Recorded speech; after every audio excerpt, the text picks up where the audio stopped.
Se você ainda acha que o Nicolas Ferreira só fala com a bolha da direita, essa entrevista aqui vale a pena ser assistida até o fim. A pergunta já começa no ponto mais sensível.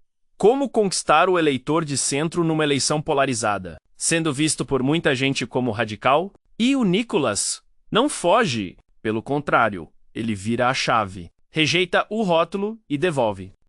As pesquisas mostram que o eleitor que vai decidir a eleição polarizada é o eleitor de centro, que não gosta de discurso radicalizado. O senhor acredita que isso é possível diante de... A gente sabe que o senhor se elege numa plataforma de mais indo ao encontro dessa demanda mais radical. Como conquistar esse voto daquele eleitor que não quer a radicalização, deputado? 1,5 milhão de pessoas em Minas são radicais? Porque é isso que eu tive de votos. Eu discordo bastante de que eu tô no espectro radical. Para mim, radical é quem quer matar uma criança dentro do ventre. Para mim, radical é quem vota contrário a aumentar a pena para crime hediondo, como o PT e o PSOL faz.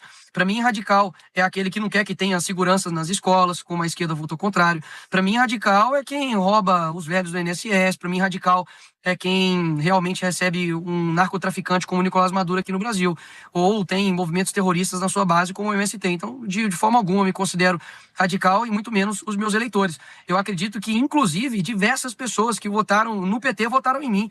Lá em Minas Gerais, eu fui o deputado mais votado do estado e quem ganhou lá foi o Lula. E depois do primeiro turno, inclusive, várias pessoas falaram comigo, né? Eu falei, olha, vamos virar o jogo. Ele falou, mas é porque eu votei no Lula. Então, eu acho que eu consigo, né, diferentemente de muitos, inclusive da parte da esquerda e alguns também da direita, eu acredito que eu consigo alcançar boa parte das pessoas, porque, primeiro, né, eu não tenho crescido, né, somente nos números em rede social, mas principalmente, né, na influência. A gente convocou a manifestação na Acorda Brasil, a caminhada também foi um ato político extremamente significativo e histórico, e ninguém faz isso somente por um lado radical. Então eu vejo que eu tenho sim um papel de alcançar essas outras pessoas. Somente nessa última semana, né, com a nossa pressão em rede social, a gente conseguiu reverter uma decisão que tinha livrado um estuprador de 35 anos que estava tendo relação sexual com uma criança de 12.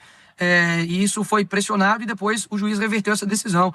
A gente conseguiu fazer um vídeo para poder demonstrar os aumentos de impostos sobre produtos eletrônicos. Depois o governo também recuou uma parte, mas também deu uma recuada. O meu vídeo do Pix ano passado deu 355 milhões de visualizações e eu não tenho dúvidas que não foram só pessoas de, digamos, direita ou bolsonaristas que apoiaram essa causa. Pelo contrário, as pessoas se uniram e também o governo recuou. Então eu acho que eu consigo alcançar essas outras pessoas.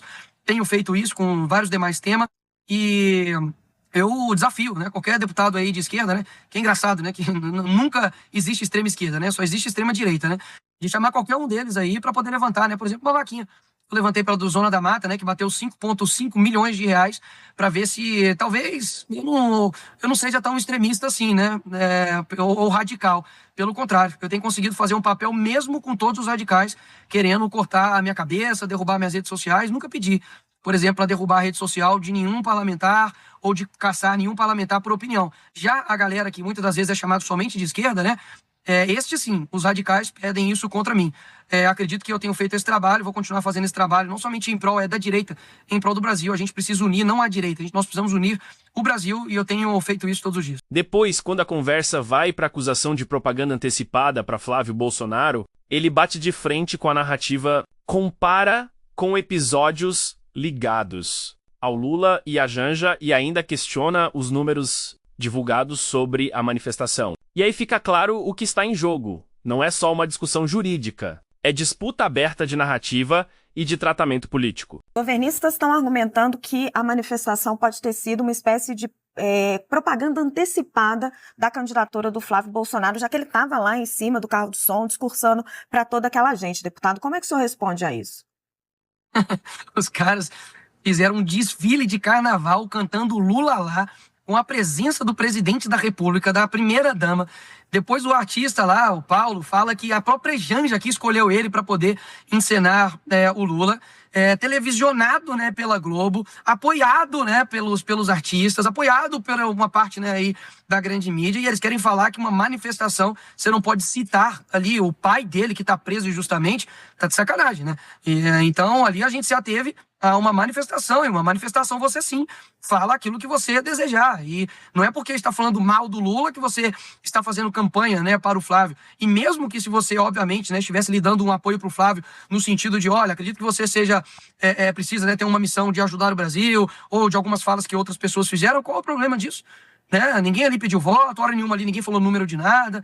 Então, assim, eles precisam primeiro, né, parar de olhar para o outro e olhar pro deles, né, que está completamente sujo, e não olhar para uma manifestação que eu convoquei de uma forma espontânea, as pessoas compareceram, sem nenhum atrito, de forma pacífica, foi um número extremamente expressivo, sem nenhum tipo, né, de artista para poder ficar fazendo ali showmício, como a esquerda faz, sem nenhum tipo de apoio, né, de boa parte aí da grande mídia, e me perdoe, tá? A USP falar 20 mil pessoas tá de sacanagem. É só você ver aí as imagens e ver que tem muito mais de 20 mil pessoas aí nesse local. A USP realmente precisa parar de passar essa vergonha, porque não tem como discutir com as imagens. Eu já estive ali na Paulista diversas vezes, e por diversas vezes dá para você medir ali, né, no olho a quantidade ali de pessoas, principalmente a Polícia Militar dá um número completamente diferente. Quando eu finalizei a minha caminhada, né, eles disseram que tinha, eu acho que 15 mil ou 20 mil pessoas, sendo que a Polícia Militar deu um número de 100 mil. Então, se a USP está falando que foi 20, então pode ter certeza que tinha no mínimo ali 100 mil pessoas, porque eles não contam a rotatividade, né, das pessoas, né? Então, é inacreditável como a USP se presta a um papel de ser uma linha, né, auxiliar aí da esquerda e não simplesmente ser realmente uma pesquisa séria. Agora, com relação à campanha antecipada, pelo amor de Deus, ninguém vai falar da campanha antecipada, né, que o Lula fez ali no desfile, ali no meio de todo mundo. Então, para mim, eles estão querendo acusar daquilo que eles fazem.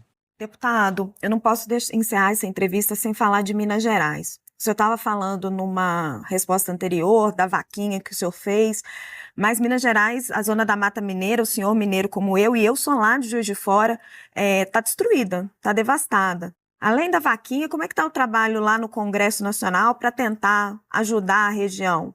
O senhor, o governador Zema, estavam na manifestação ontem, é legítimo, mas como é que está o trabalho lá no Congresso Nacional em prol da região ali da Zona da Mata e dos afetados pelas chuvas?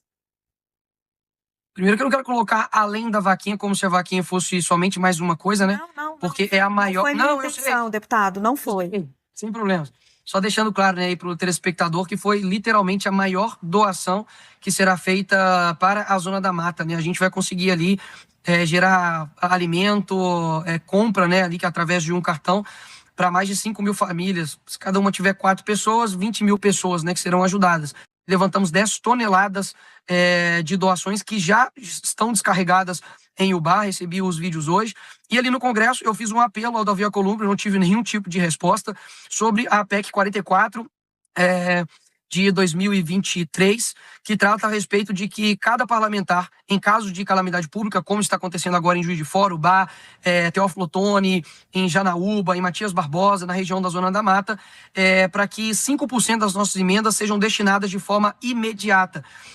Fiz esse pedido, tentei entrar em contato com o Davi Alcolumbre por intermediário de diversos parlamentares, senadores, não tive nenhuma resposta. Então, o nosso trabalho parlamentar não depende de mim, sozinho, né? Aquilo que dependeu de mim sozinho, eu levantei, que extrapola, inclusive, a minha competência como deputado federal, né? E se tem alguém que acha, enfim, aí que é pouco, é só fazer o mesmo, né? E levantar. Agora, o nosso trabalho ali no âmbito legislativo não depende da gente, é o presidente do Congresso que coloca isso em pauta, está parado desde 2024, e se já tivesse aprovado, literalmente a gente já poderia estar ajudando de uma forma ainda mais eficaz.